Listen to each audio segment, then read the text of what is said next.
네, 중국의 전승절 80주년 기념 열병식을 하루 앞둔 오후 김정은 위원장이 탄 것으로 추정되는 열차가 베이징역 인근에 도착했습니다. 네, 열병식 참석을 계기로 다자외교 데뷔전을 치르는 김 위원장과 한자리에 모인 중러 정상에게 관심이 모아지는데요. 자세한 내용 홍현익 전 국립외교원 원장과 함께 짚어보도록 하겠습니다. 어서 안녕하십니까? 오세요. 안녕하세요. 네. 자, 김정은 위원장이 오늘 오후에 베이징에 도착했습니다. 김 위원장이 푸틴 대통령과 동급의 의전과 경호 등의 그야말로 각별한 예우를 좀 받을 것으로 예상이 되고 있는데요. 이렇게 의전 수준이 어떤 국가들의 관계를 보여준다라고 보면 되겠습니까? 그렇죠. 국가의 국격이라는 게 정상을 통해서 나타날 때 그분이 어떤 대우를 받느냐가 그 나라의 위상을 말해주는 거죠. 네. 그래서 전용기를 타고 다니기도 하고 남의 나라 교통수단 여간에서 잘 안 빌리죠. 근데 김정은은 싱가포르 갈 때는 중국 비행기를 타고 갔습니다. 예, 그때는 국격이 네. 좀 많이 떨어지는 거죠. 근데 이제 그 교통수단도 교통수단이지만 네네. 어떤 대우를 받느냐가 이제 중요한 거죠. 그래서 요번에 이재명 대통령이 미국 가셨을 때도 부의전장이 나왔다고 한국 일각에서 뭐라고 하는 얘기도 있었습니다만은 따지고 보니까 다른 이시바도 갔을 때 부의전장이 나왔대요. 네. 그러니까 공식 방문이고 공식 방문으로 국빈 방문이다 이러면은 거기서 이제 소홀히 받으면 그건 대단히 잘못된 거지만 실무 방문이다 이럴 때는 좀 의전이 그렇게 중요한 건 아닙니다. 근데 이제 지금 같은 경우는 여러 정상이 동시에 오니까 네. 거기서 이제 차별이 느껴지면 어느 나라가 중국은 어느 나라를 확실히 더 중시 여기는구나 그건 금방 볼 수 있겠죠. 네, 북한이 이제 오늘 새벽이죠. 김 위원장이 탄 전용 열차가 국경을 통과했다라고 밝혔습니다. 좀 이례적인 공식 발표를 한 건데 예전에는 도착 후 며칠 지나서 공개를 하곤 했어요. 이전 방중 때와 다른 이유는 뭘까요?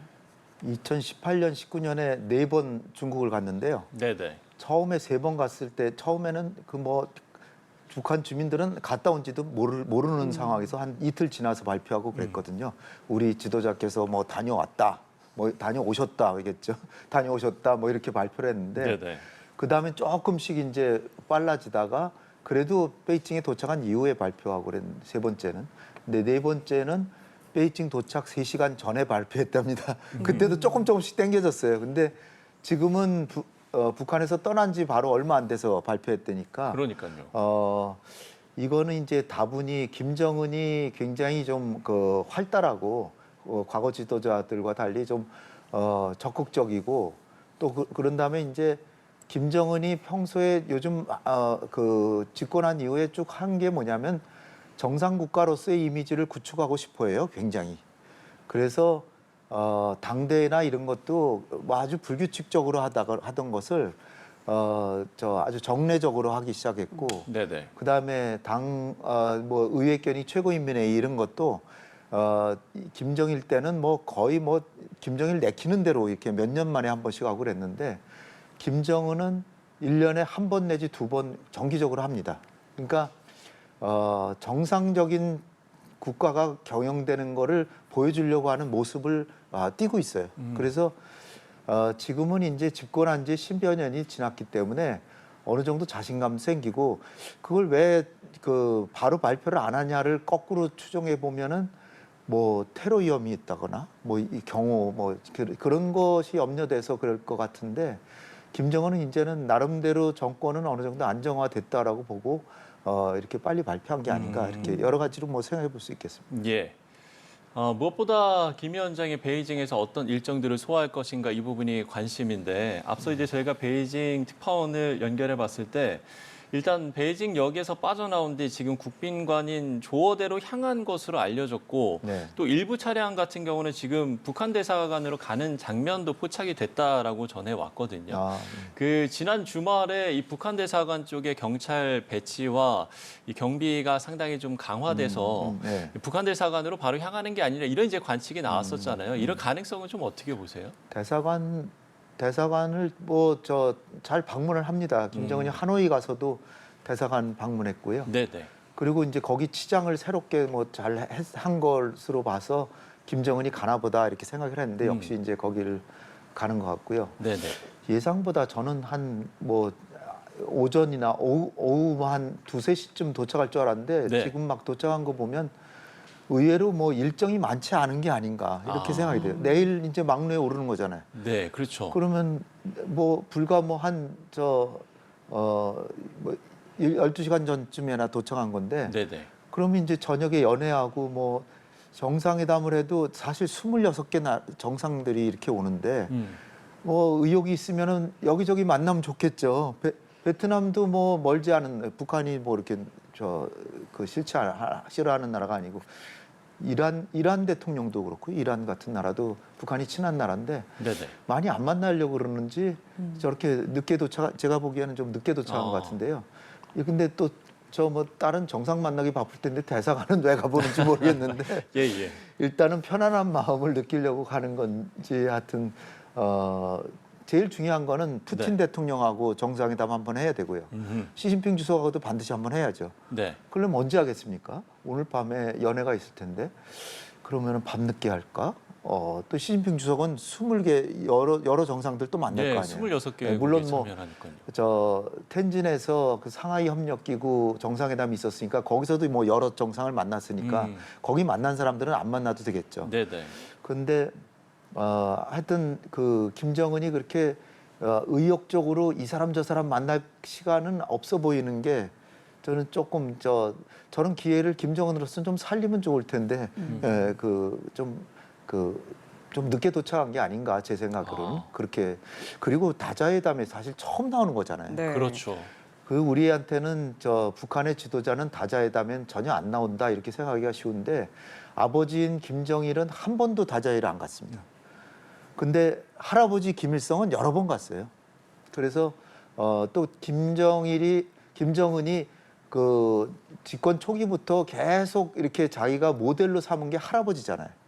그러니까 할아버지 모델을 딴다 그러면 어느 정도 이제 정권이 안정됐다 싶으면 다자회도 가겠다라고 예상할 수 있었는데 이번에 이제 그 문을 열었으니까 기왕에 간 거 여러 정상들 만나면 좋을 텐데 그렇게 좀 늦게 도착한 거라고 생각이 됩니다. 네, 지금 말씀 주신 것처럼 사실 김 위원장이 최고 지도자의 권위를 이유로 다자회의 무대에 서는 거를 꺼려온 걸로 알려졌는데 이번 방중으로 이제 그걸 깬 셈이잖아요. 네. 그럼 북한이 이번 무대에서 좀 국제사회에 좀 전하려는 메시지, 뭐 속내가 있다면 뭐라고 예상을 해볼 수 있을까요? 무엇보다도 가장 중요한 거는 네. 중국과의 관계를 다시 이제 재건해야 되겠다. 그 2019년에 그 하노이에서 그 정상회담 그 북미 간의 트럼프하고 정상회담이 이제 사실상 성과 없이 끝나고 나서 그 다음에 그 시진핑이 한번 그 평양을 방문했지만 그 이후로는 북중 간의 관계가 아주 소원해졌습니다. 그래서 거의 뭐 소식도 없고 관광객도 보내지를 않고 네. 그다음에 중국의 많은 북한 사람들이 개성공단도 닫았으니까 북한 사람들이 많은 사람들이 중국 가서 일하고 있는데 막 돌려보내고 막 그러는 거예요. 그리고 좀 도와주면 좋을 텐데 관광객을 못 가게 한다는 게 좀 이상하잖아요. 그리고 아주 이상한 것 중에 하나가 텐진에 옛날에 2018년에 텐진에 가서 정상회담을 시진핑이랑 했는데 그 발자국을 이렇게 우리 허리우드 가면 스타들 발자국 남겨놓은 네네. 것처럼 이렇게 발자국을 동판 같은 걸로 해놨는데 없애버렸어요. 이상하잖아요. 예. 굉장히 관계가 서먹해졌던 거예요, 최근에. 그랬는데 이제 획기적으로 개선해서 중국과의 관계를 개선하는 게 최고의 목적이라고 보이는데 그 이유는 다름이 아니라 이 러시아하고 관계가 가까워지고 경제적으로 원조도 받고 군사 원조도 받지만 턱없이 부족한 거죠. 왜냐하면 북중 간의 교역이 북러 간의 교역이 거의 20배에 가까이 됩니다. 그러니까 뭐 상대가 안 되는 거죠. 네. 그러니까 역시 중국하고 관계를 터야 되는데 지금 10월 10일이 당 창건 80주년이에요. 그러니까 엄청나게 큰 행사거든요. 예. 얼마 안 남았어요. 근데 뭐 쌀값이나 소고기값이 굉장히 뭐 많이 오르고 경제가 그렇게 좋지 않다는 거죠. 그러니까 시급하게 원조를 좀 받아야 되는 그런 필요성도 있고 내년 초에 또 당대회를 합니다. 당대회는 북한에선 최고의 행사거든요. 예. 5년 만에 한 번 하는 당이 나라보다 더 중요한 곳이니까 그 당대회니까 그때 경제 사정이 좋아야 되는데 그렇게 좋지는 않거든요. 물론 한 3.7% 성장은 했어요. 이례적으로 작년 재작년 성장은 했지만 아직도 굉장히 경제가 안 좋죠. 그러니까 경제를 살려야 되고 두 번째는 우리하고도 관련된 걸로 북미 정상회담을 준비하러 갔을 수가 있어요. 예. 그래서 과거에 2018년, 19년 보면 트럼프를 2번 만났는데 그 앞뒤로해서 3번을 중국을 간 거예요. 그러니까 거꾸로 역으로 생각해 보면 김정은이 중국을 갔다? 그것도 소원한 상태에서 갑자기 갔다? 그러면 트럼프를 만날 생각이 있나? 이렇게 생각해 볼 수도 있는 거예요. 그럴 정도로 북중 간에는 전략적으로 사실은 긴밀한 관계다. 그런데 그게 이렇게 소원하니까 이제는 다시 중국과 관계를 해야 되겠다 생각이 들었고, 또 하나는 트럼프가 지금 우크라이나 전쟁 끝내려고 그러잖아요. 만약에 끝나면 아직도 지금 한 10,000명 정도 러시아에 파병을 했는데 네. 전쟁이 끝나면 그 사람들 돌려보내거나, 물론 돌려보낼 것 같지는 않습니다. 거기에 이제 재건을 위해서 건설 인력으로 쓸 것 같은데, 그럼에도 불구하고 북한의 가치는 많이 떨어지겠죠. 그럼 러시아하고의 관계가 조금은 소원해질 거란 말이에요, 적어도. 그러면 중국이 더 아쉬워지죠. 그러니까 전쟁이 끝나기 전에 미리미리 가서 이렇게 하자. 그다음에 이제 다자 정상회담도 이제 자기 이제 좀 가려고 생각을 한다면 요번이 아주 좋은 기회죠. 왜냐하면 중국에는 자기가 그래도 서먹하지 않은 지도자들이 대부분 오는데, 네. 이를테면 우리가 바라는 10월 말에 김정은이 경주에 온다. 경주에서 만난 사람 전혀 다른 사람들입니다. 이시바 총리라든지 뭐 호주 총리 뭐 이런 사람들인데 그게 서먹서먹하죠. 그러니까 가능성 그렇게 크지 않아 보여요. 그러니까 국제 무대에 등장을 하는, 다자 무대에 등장하는데 그나마 요번이 기회, 거의 마지막 기회다 뭐 이렇게 생각할 수도 있어요. 그러니까 그래서 뭐 다 여러 목적으로 간 게 아닌가 봅니다. 예, 알겠습니다. 자, 북한의 속내는 무엇인가를 짚어봤습니다. 그런가 하면 이번에 이제 김 위원장과 누가 이제 동행을 했을 것인가, 이 부분도 네. 관심사인데, 일단 국정원에서 밝히기로는 최선희 외무상과 김성남 노동당 국제부장, 또 현송월 당 부부장 등이 수행을 하고 있고, 배우자 리설주 여사, 또 김여정 당 부부장이 동행했을 가능성이 있다, 이렇게 이제 밝혔습니다. 네. 글쎄 그러니까 누가 정확하게 동행을 했을지 이제 뭐 나중에 차차 알려지겠지만, 이 부분이 왜 중요한지, 그리고 좀 어떻게 네. 예상을 하시는지요? 뭐 김성남 노동당 국제부장이라든지 네, 최선희 외무상은 당연히 갔을 거예요. 예, 일단 사진상으로도 예, 지금 그 사람들은 나오고 뭐 있어서요. 네, 갔을 수밖에 없어요. 그거 공개가 우리나라 됐으니까요. 한미 정상화하다는데 외교장관이 반드시 가잖아요. 일본에는 안 갔지만 워낙 한미 정상회담이 중요했으니까 외교장관께서 미국을 가신 거지만, 그 둘은 반드시 갔을 거고, 현성호는 의전하려고 이제 가는 거고요. 김여정도 의전 총책입니다. 김여정이 지휘하고 현성월이 이제 실행하는 그런 역할을 하니까, 그 이제 관건은 리설주 여사가 갔느냐 아니면 딸 주애가 갔느냐. 네. 이게 이제 제일 우리뿐만 아니라 국제적으로 관심이 많아요. 네. 국제적으로 관심이 많은데, 주애를 만약 데려갔다 그러면 얘가 후계자일 가능성이 좀 더 이제 커지는 거죠. 상당히 커지는 거고. 왜냐하면 김일성도 김정일은 굉장히 은둔의 지도자였는데, 김정일이 이제 아직 정권 잡기 전에 김일성이 있었을 거 아니에요. 김일성이 막판에 여기저기 막 데리고 다녔거든요. 그러고 나서 이제 후계자를 시켰거든요. 김정일이 2010년에 중국을 갔었죠. 장춘을 데려갔어요. 네. 저 만주에 장춘을 데려갔는데, 거기서 후진타오 주석을 만나서 내 아들입니다. 그래서 그때 이제 처음 김정은이 나타난 거죠. 그러고 나서 한 달 뒤에 대장 계급장을 따라줬어요. 그러니까 후계자 된 거죠, 이제 그때. 그러니까 이번에 만약 그 딸 주애가 가서 활보하고 다닌다, 그럼 후계자일 가능성이 매우 높아지죠. 매우 높아지는데, 지금 중국으로서도 너무 그렇게 김정은한테 시선이 쏠리는 걸 시진핑 주석이 바랄까요? 안 바랄까요? 시선은 스포트라이트는 자기한테 와야 될 거 아니에요. 네네. 그러니까 그 뭐 딸까지 데려오냐, 그랬을 수도 있고요. 설사 데려온다 그래도 비공식 수행 언어로 해서 경험이나 쌓고 세상이 이렇게 넓단다라고 보여주기 위해서 데려와서 고모인 이제 김여정이 이제 안내를 해주고 이제 숨어서 다니고 그럴 가능성도 있어요. 네네. 그러니까 우리가 이번에 확인 못하지만 실제로는 갔을 수도 있는, 그러나 나타나서 활보한다, 그럼 후계자일 가능성이 꽤 크다고 봅니다. 네, 알겠습니다. 누가 함께 동행하는지도 관전 포인트가 될 것 같습니다. 내일 중국 전승절 열병식 열립니다. 이 열병식에서 북중러 정상이 나란히 천안문에 설 가능성이 제기가 되고 있는데, 냉전기 삼각 연대를 연상케 하는 장면이 연출이 된다면 이건 좀 어떤 외교적 메시지가 될까요? 네, 우리 정부의 이제 고위 관료들도 이 질문을 많이 받고 했을 때, 위성락 실장 같은 이런 분들 말씀을 들어보면 예. 북중러가 이제 셋이 회담을 했다. 그럼 이건 심각한 겁니다. 그러니까 이건 의미가 다른 거죠. 예. 막루에 그냥 나란히 쓰는 거는 그냥 형식적으로 뭐 그냥 만나서 그냥 드면 그냥 쓸 수도 있는 건데 회담을 했다. 셋이.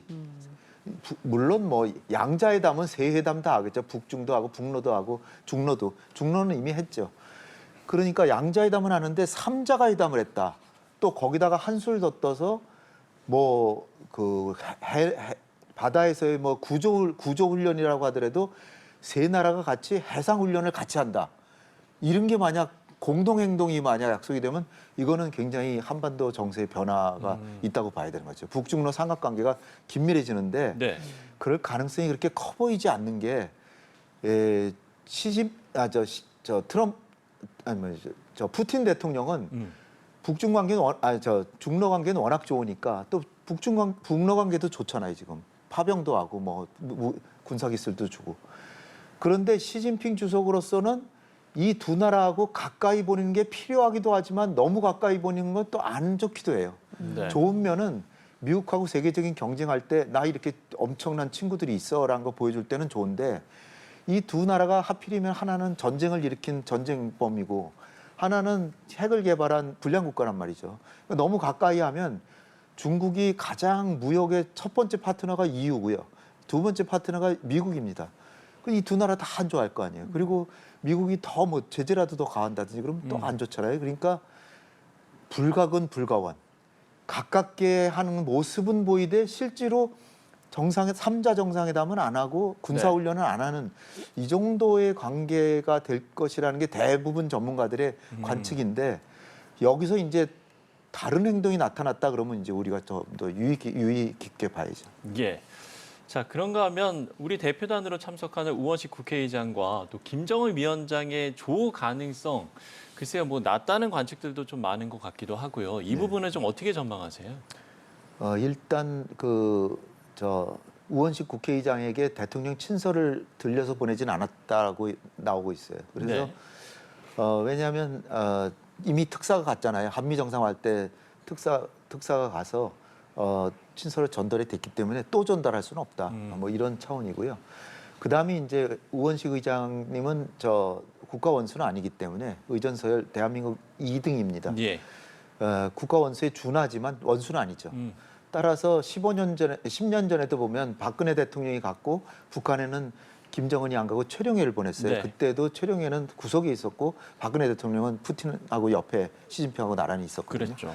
그러니까 이런 연애할 때 이럴 때 뭐 스쳐서 지나갈 때 외에는 서가지고 같이 서로 한 서너 마디 나누기도 쉽지 않을 것이다. 대체로 이렇게 보고 있습니다. 그러니까 너무 크게 기대하기는 어렵다. 이렇게 봅니다. 네. 자, 마지막으로 기념 행사의 하이라이트인 열병식에서 중국이 보여줄 군사력 어떻게 예상하실지 질문을 드려보도록 하겠습니다. 네. 둥펑 계열 미사일과 5세대 전투기인 젠35 등이 등장할 걸로 관측이 되고 있고요. 공중전 무기로는 페이훈 97이 등장할 예정입니다. 이외에 또 어떤 최신식 무기가 공개가 네. 될까요? 일단은 이제 미국을 겨냥해서 경고 메시지를 줘야 되니까 극초음속 미사일 둥펑 17이라는 게 있어요. 이게 초음속 미사일입니다. 이거 웬만한 항공모함 이런 거 오면 이거 쏘면 항공모함이 격침된다. 이런 거 보여주는 거고요. 두 번째는 좀 더 멀리 괌을 격추시킬 수 있는 괌에 엄청난 타격을 줄 수 있는 괌 킬러로 불리는 둥펑 26D 이거 공개할 수 있고요. 네. 그다음에 미국을 공격하는 거 둥펑 41 요거 세 개는 다 나올 것 같고요. 그다음에 이제 대부분 스텔스가 아니라 무인기. 그러니까 초대형 무인 잠수정. 아까 말씀드린 페이용 97은 AI 기반 스텔스 드론입니다. 이거는 저거 같은데. 근데 예. 저기 뭐냐면 이제 저게 맞습니다. 네. 유인 항공기하고 무인 항공기가 같이 가는데 그 유인 전투기를 보호하는 세계 최초랍니다, 이게. 그러니까 중국이 미국보다 더 빨리 개발한 거죠. 그다음에 무인 전차, 무인 장갑차, 뭐 이래가지고 무인 전력 전시회. 중국이 지금 로봇 엄청 막 자랑하잖아요. 네. 그러니까 이게 미국하고 중국하고 치열하게 경쟁하고 있어요. 지금 무인기, 드론 뭐 이런 것, 무인 함정 그런 것들을 많이 내놓을 것 같습니다. 예. 자, 이렇게 기념행사의 하이라이트인 열병식에 과연 어떤 무기들이 공개할지 이 부분까지 짚어봤습니다. 중국 전승절 80주년 기념 열병식과 관련해서 홍현익 전 국립외교원 원장과 함께 이야기 나눠봤습니다. 오늘 말씀 고맙습니다. 고맙습니다. 감사합니다.